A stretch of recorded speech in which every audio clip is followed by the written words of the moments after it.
படிக்காமல் இருப்பதை விட பிறக்காமல் இருப்பதே மேல் என்றான் பேரறிஞன் பிளேட்டோ. கால் வயிற்று கஞ்சியிலார் இதன் காரணம் என்னதென்ற அறிவுமிலார் என்றான் அன்றே பாரதி. காலுக்கு செருப்பும் இல்லை, கால் வயிற்று கூழும் இல்லை, பாழுக்கு உழைத்தோமடா தோழா பசையற்று போனோமடா என்பார் தோழர் ஜீவா. இளமையில் கல் என்று சொல்லுகிறது ஆத்திச்சூடி.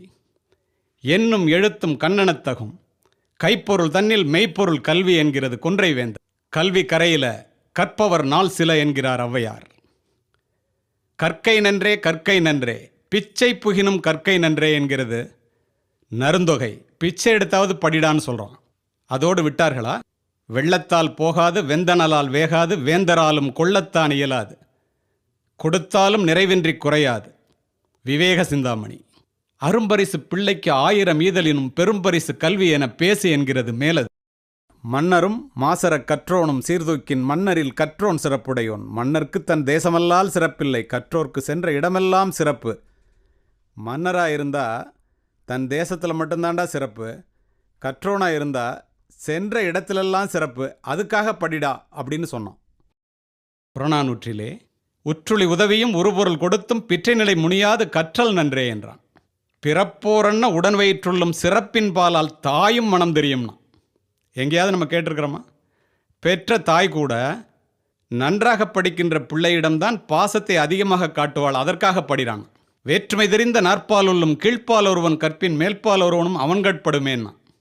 எந்த குலத்தை சேர்ந்தவனாக இருந்தாலும் சரி, அவன் படித்தான் என்றால் அவனுக்கு கீழே தாண்டா மற்றவன்லான்ட்டான், அதுக்காக படிடான்னா. அதற்கு பின்னால் வந்த பாரதிதாசனோ எல்லா நலமும் ஈந்திடும் கல்வி இல்லா வீடு இருண்ட வீடுங்க.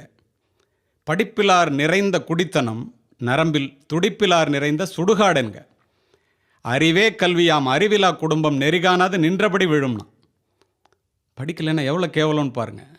கல்லாதும் கேளாதும் கற்றோர் அவை நடுவே சொல்லாடுவாரை அஞ்சற்பாற்று என்கிறது நன்னறி. காண மயிலாட கண்டிருந்த வான்கோழி தானும் அதிவாக பாவித்து தானும் தன் பொல்லாச்சிறகை விரித்தாடினால் போல் கல்லாதான் கற்ற கவினா. இன்னும் ஒருபடி மேலே போய் வள்ளுவன் சொன்னான், கல்லாதார் சொற்காமுறுதல் முளை இரண்டும் இல்லாதால் பெண் காமுற்றற்றுன்னா. மார்பகங்கள் இல்லாத பெண் உடல் இன்பத்தை அனுபவிப்பதற்கு ஆசைப்படுவதைப் போல படிக்காதவன் படித்தவர்கள் சொற்களைப் போல பேச வேண்டும் என்று நினைப்பது என்று கூறி சென்று விட்டான்.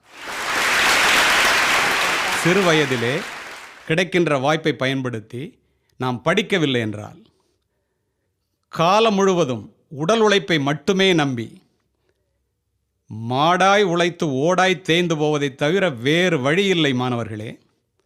அதற்காகவாவது படிக்க வேண்டும். ஒன்று தெரிந்து கொள்ளுங்கள், பணக்காரர்களின் மாளிகையிலே பிறக்கின்ற குழந்தைகளின் கால்களை கூட தாங்குவதற்கு தோள்கள் காத்திருக்கின்றன. ஆனால் ஏழைகளினுடைய குடிசையிலே பிறக்கின்ற பிள்ளைகளினுடைய தோள்களுக்கோ சுமைகள் காத்திருக்கின்றன. பணக்கார வீட்டிலே பிள்ளைகள் வளர்ந்து பிறக்கிறார்கள், ஏழைகளினுடைய குடிசையிலே பிள்ளைகள் பிறந்து வளர்கிறார்கள். வளர்ந்து பிறப்பது வாரிசுரிமை, பிறந்து வளர்வதே பிறப்பின் பெருமை என்பதை மாணவ சமுதாயம் தெரிந்து கொள்ள வேண்டும். அதற்காக கல்வி வேண்டும். மாணவர்களே, ஒன்றை தெரிந்து கொள்ளுங்கள். என்னையும் மாவட்ட ஆட்சித்தலைவரையும் இங்கு அழைத்திருக்கின்றீர்களே, சற்று சிந்தித்து பாருங்கள். இந்த மாவட்ட ஆட்சித்தலைவரும் இந்த மாவட்ட கண்காணிப்பாளரும் நாங்கள் படித்த கல்வியை வைத்து கொண்டுதானே இந்த மாவட்டத்தை ஆட்சி செய்கின்றோம். பணக்கார பிள்ளைகள் மகாலட்சுமியால் பிறரை ஆளும்போது, ஏழை பிள்ளைகள் சரஸ்வதியால் கல்வியால் மட்டுமே பிறரை ஆள முடியும்.